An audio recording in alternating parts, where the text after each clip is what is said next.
The Ukrainian Flamingo missile's successful strike in Samara confirmed that facilities at the Progress Rocket and Space Center were hit. A large-scale fire broke out on the premises, covering an area of about 5,000 square meters. And this is not just any target, it's the most important space facility for launching the Russian equivalent of the Starlink system. And on the same day, Vladimir Putin himself, at a meeting of the Strategic Development Council in the Kremlin, essentially admitted that Ukrainian attacks are indeed causing real damage to the Russian economy. Although he immediately tried to downplay the scale and said that, well, it's not that painful. But you can't just wish the money into existence to rebuild what's been destroyed, so for now Putin talks about the absence of critical consequences, as he put it. And the burned Wildberries warehouses will have to be restored at the expense of the Russian people themselves. That's what Vladimir Putin decided, and he said he would allocate money from the budget to restore those very warehouses that burned down. But as for the entrepreneurs who lost their goods there, nothing will be restored or compensated for them.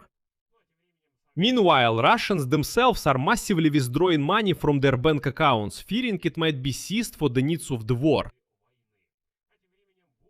Meanwhile, in Ukraine, they have finally reached the home stretch and using their own ballistic missiles against Russian territory.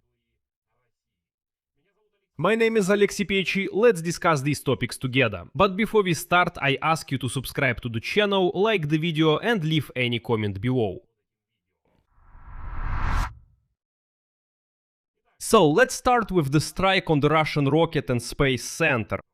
According to the General Staff of the Armed Forces of Ukraine, after additional reconnaissance, it became known that in Samara, after the attack on August 15, several facilities of the Russian rocket and space complex were hit at once.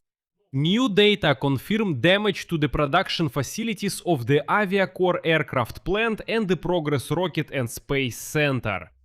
According to updated information, a production workshop was hit, where engines for the Soyuz family of launch vehicles are assembled, as well as a maintenance workshop for aviation equipment. A fire covering an area of about 5,000 square meters was recorded on the territory of the Progress Rocket and Space Center. Although, let me remind you, on August 15 and 16, Russians said that it was just smoke there, nothing serious happened. Why is this important? The fact is that the Progress Rocket and Space Center is one of the key enterprises in the Russian rocket and space industry.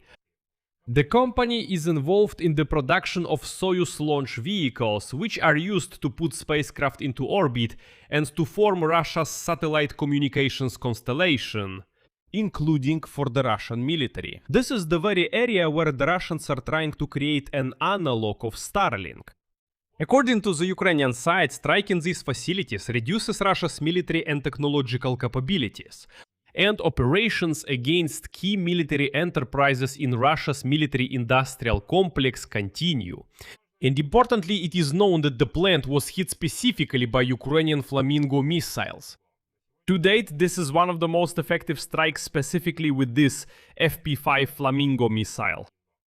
And against this background, when Flamingo missiles have already reached such critical targets, I would say strategic targets, Vladimir Putin during the meeting of the Strategic Development Council in the Kremlin admitted that yes, systematic strikes on infrastructure and industrial facilities are indeed worsening the economic indicators of the Russian Federation, and the pace of economic growth is affected by external pressure and constant Ukrainian attacks on enterprises. But then Vladimir Putin once again pretended that all of this is not serious. Here is his quote. It's clear that there are no critical consequences from such attacks. There haven't been any, and there can't be any. But of course, they do cause us harm, that's obvious, we understand it, we see it and we know it. So in other words, Putin's formula is this. Officially, there are no critical consequences, but at the same time there's an admission that the harm is obvious. This is a classic attempt to avoid looking defeated in front of his own elite, while also not appearing to be somehow completely detached from reality. Because, well, it's already hard to say there is no damage when, well, oil refineries are burning, Wildberries warehouses among others are burning, factories are burning, and so on. The context of this admission is also telling. Recently, European intelligence assessed that thanks to the temporary rise in global oil prices, the Kremlin still received additional income and postponed an acute financial crisis, which will allow it to continue fighting at least until next spring. At the same time, the Russian budget deficit has already exceeded the annual plan by 70%. Despite rising expenses and economic difficulties, Moscow does not plan to stop the fighting. Earlier, Putin's officials cynically commented on the possible freezing of the war, stating that a ceasefire along the line of contact is unacceptable for the Kremlin. Well, that's why a couple of successful Ukrainian missile and drone strikes are the only tool for destroying the Russian economy and forcing unwashed Russia to make peace. But behind Vladimir Putin's phrase about the absence of critical consequences, there is a completely different truth. Now, for all this so-called absence of critical damage, ordinary Russians will have to pay. Vladimir Putin ordered that the restoration of Wildberries marketplace warehouses and infrastructure after attacks by Ukrainian drones be paid for from the federal budget. That is, from the taxes of ordinary Russians. And the restoration could cost the marketplace by modest estimates up to 223 billion rubles. If a complete dismantling, waste removal and land reclamation are required, the costs could rise to almost 300 billion rubles. And this money will be allocated to this company, Wildberries, from the federal budget. The potential losses of the sellers themselves on Wildberries are estimated at a minimum of 500 billion rubles. Thus, the possible total damage to Wildberries and the sellers can already be estimated at 800 billion rubles. But Vladimir Putin does not offer compensation from the budget to the sellers on the Wildberries marketplace. He says you should somehow sort it out yourselves. Meanwhile, the company's official statistics say that more than 400,000 sellers have been affected by the attacks on Wildberries warehouses. But Vladimir Putin doesn't really care about them at all. Well, so what if thousands of Russians have lost their businesses? Because 1.5 million of those very same Russian Ivans have either died or been wounded as a result of Russia's war against Ukraine. At the same time, there's a second line of economic pressure, which is being reported today by the Washington Post. Russians are massively withdrawing their money from banks due to fears that the authorities might start seizing deposits to finance the war. According to the Central Bank of the Russian Federation, in just the first 2 weeks of August, almost $3.5 billion were withdrawn from banks. In July, Russians withdrew almost $7.5 billion, and in June, more than $4.5 billion. So, as you can see, the trend is upward. Experts say that the total amount of funds withdrawn this year could be twice as much as the amount Russians took out of banks in the first year of the full-scale invasion. So the panic is only growing. And Russians have decided that it's better to keep cash under the mattress rather than in banks, where they might never get it back. And if Putin wants to, he'll just take that money and no one will ask those Russians for permission. This means that people don't trust the Russian banking system or the Russian financial system. All of this is a result of concerns that Putin's government might take some measures regarding the banking system, that it could, for example, nationalize deposits and use them to finance the war. Well, after the Duma elections are over, they'll announce mobilization, not just of human resources, but for example, financial resources as well. So within the framework of mobilization and limited martial law, they can simply take money away from Russians and say, listen, it's needed for the war. This year, Russians have already withdrawn more money from banks than they did in the entire first year after the full-scale invasion began. That's almost $25 billion.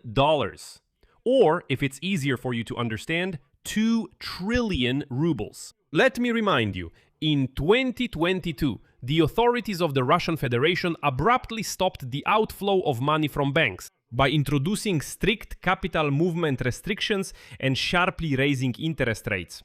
Liquidity problems have already affected the Russian government's ability to raise funds to finance the war by issuing government bonds. It turned out that last month the Russian Ministry of Finance was forced to cancel quant bond issuances because frankly nobody needs them. Meanwhile, the fuel crisis has returned to Russia, even to places where it seemed to have been resolved. In Moscow and nearby regions, restrictions on gasoline sales have been reintroduced. At Gazprom Neft's automated gas stations in Moscow, gasoline and diesel sales have been limited to 40 liters per customer. Rosneft has set a limit of 30 liters per vehicle at its gas stations across the country. Lukoil has also introduced its own restrictions. The company announced a reduction in fuel sales in Moscow and the surrounding region. Let me remind you that Ukrainian drone strikes have already put up to 40 of Russia's oil refining facilities out of operation. And about a third of Russia's residents have faced fuel shortages. That's just the official statistics. And finally, the last detail that shows things in Russia will only get worse.